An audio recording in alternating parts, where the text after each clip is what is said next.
E aí, gente, beleza? Tudo bem? Espero que todo mundo esteja bem, todo mundo descansado aí dessas 2 semanas de folga. E hoje a gente volta aí com a nossa matéria. A gente vai ver um novo conteúdo, a gente vai falar um pouco sobre hidrocarbonetos, que é um conteúdo muito importante na parte da química orgânica, que cai com bastante frequência nos vestibulares. Então é bem importante prestar atenção nessa matéria. É uma matéria simples, mas é importante prestar atenção, beleza? Bom, então vamos lá, vamos começar aí e é nóis. Bom, os hidrocarbonetos, né, eles são compostos apenas por carbonos e hidrogênios na sua estrutura. Então, o hidro, né, vem de hidrogênio, né, e o carbonetos vem de carbono. Então, uma estrutura formada apenas por hidrogênios e carbonos.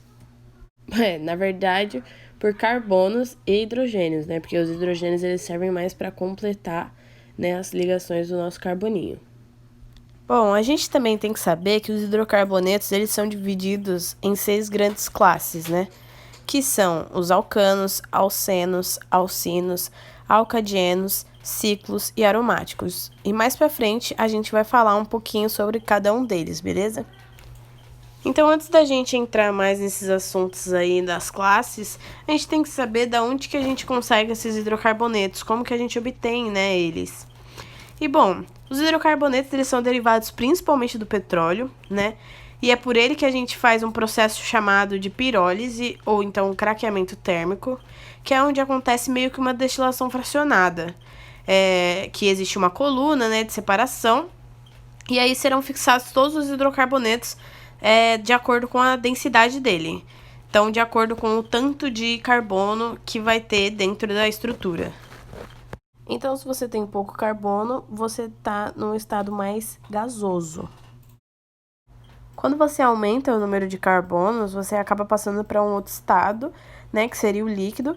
E dependendo do quanto de carbono a mais que você vai colocando, você pode acabar acabando num estado mais sólido. Um exemplo disso é a massa asfáltica, né, que ela é a raspa que fica nesse processo. E é uma cadeia absurdamente grande de carbonos, então ela é um pouco mais pastosa, mais no estado sólido. Então eu coloquei aí para vocês uma tabelinha, né, mais para vocês terem uma noção, onde tem aí a temperatura, né, tem a quantidade de carbonos, né, então de 1 a 4 carbonos você tem o gás, né, de 5 a 10 carbonos a gasolina e assim por diante. Então é mais para vocês terem uma noção de como que aconteceria essa coluna e como que vai do menos denso para o mais denso. Bom, então a gente viu aí que a mudança de um estado para o outro vai depender muito da quantidade de carbonos que a gente vai ter nas nossas cadeias. E como a gente já viu lá atrás, né, em características, falando um pouco sobre o Kekulé, ele diz, né, que o carbono ele tem a grande facilidade de formar essas cadeias. Então, o que a gente vai fazer nessa aula é tentar entender, né, estudar a quantidade de carbonos e as diferenças que esses carbonos podem fazer em determinadas cadeias, beleza? Então agora a gente vai ver algumas propriedades desses compostos, né? Essas propriedades que vão atribuir as características necessárias para cada componente.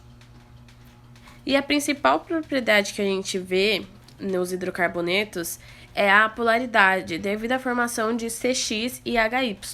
Lembrando que X e Y são só letras que estão substituindo a quantidade de carbonos e hidrogênios que tem em questão, certo? Bom, eles são chamados de apolares porque as ligações entre carbono e carbono, né, elas não têm diferença de eletronegatividade, já que são 2 elementos iguais, né? E entre carbono e hidrogênio, a diferença é muito pequena, é de 0,4 segundo Linus Pauling. Então, por isso, a gente vai considerar hidrocarbonetos apolares, justamente porque não fornecem polos, né? E a diferença deles aqui é uma diferença muito pequena, mínima. Bom, a consequência disso, deles serem apolares, é que esses componentes, eles não são solúveis, não são miscíveis, não têm interação com outros componentes polares, né? Os componentes apolares, eles não têm solubilidade em solventes polares. Então, eles não têm como ter essa interação.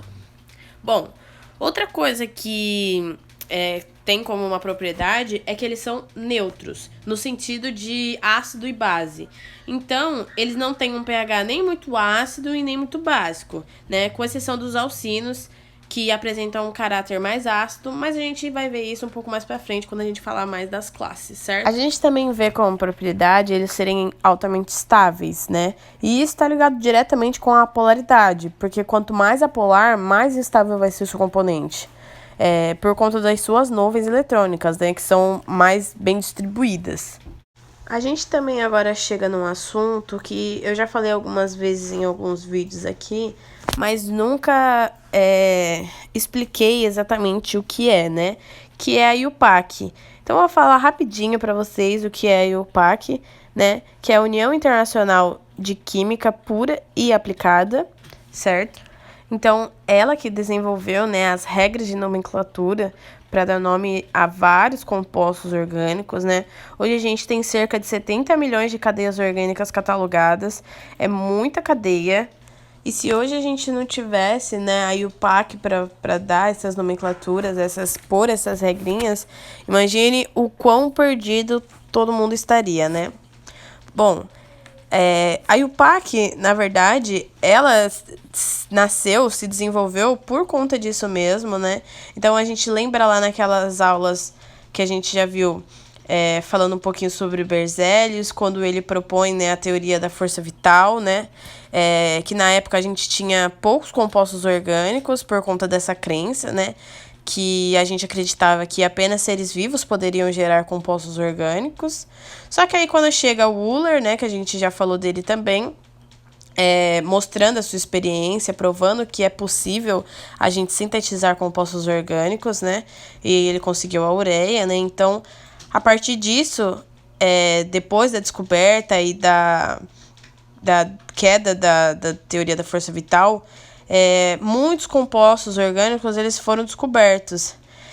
Só que não existia uma nomenclatura para eles, uma regulamentação, nada disso. E aí é por isso que é fundada a IUPAC. Então hoje, graças a ela, a gente tem as nomenclaturas, a gente tem as regrinhas e a gente tem tudo catalogado e a gente pode estudar com mais precisão e entender um pouquinho melhor como que a gente estrutura o nominho, né, de cada composto. A gente vai ver um pouquinho disso hoje, então. Então, a gente tem aí, né, também as nossas nomenclaturas dentro dos hidrocarbonetos, né? Essa parte é um pouco mais vista na escola, então para vocês já deve ser um pouco mais fixado, né, na cabeça, mas vale a pena lembrar.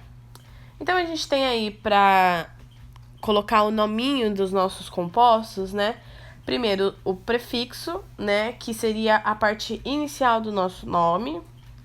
Teríamos o infixo, que seria o meio da palavra, e o sufixo, que seria o final da palavra. O sufixo usado para hidrocarboneto é o sufixo "o".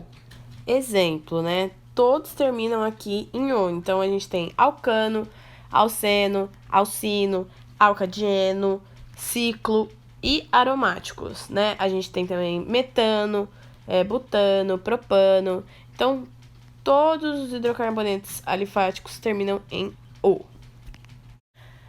Bom, então a gente já sabe aí, né, que o nosso sufixo ele é o "o", né? E aí tá os nossos prefixos que vão ser denominados de acordo com a quantidade de carbono que a gente tem dentro da nossa cadeia. Então, a gente tem aí, né, met, et, prop, but, pent, ex, ept, oct, non e dec. Mas para decorar, seria até 4 carbonos, né? Porque eles não têm como fazer uma correlação, né? Porque do 5 para baixo, você já meio que assimila, né? Então, pent de 5, ex de 6, né? Ept de 7. Então, você não precisa tanto decorar, porque você já subentende, né? A quantidade de carbonos que tem. Então, mais para decorar, seria o met, et, prop e but, certo? Eu também coloquei aí, né, de 11 carbonos, 12 carbonos, 20 carbonos, 30 carbonos e 40 carbonos, né? Que seria um dec, dodec, eicos, triconte e tetraconte. Eu coloquei mais por curiosidade, porque não costuma cair muito nos vestibulares, né? Essas cadeias com tantos carbonos assim. Mas eu coloquei aqui mais por curiosidade. Então, a gente tem todos os nossos prefixos, né? Que vai ser o início das nossas... do nominho dos nossos compostos. Eu sugiro que vocês anotem isso. E para esse vídeo não ficar tão longo, a gente continua esse assunto em um próximo vídeo, fechou? Bom, então por hoje é isso. Queria agradecer pela atenção de vocês, né? E a gente se vê já já.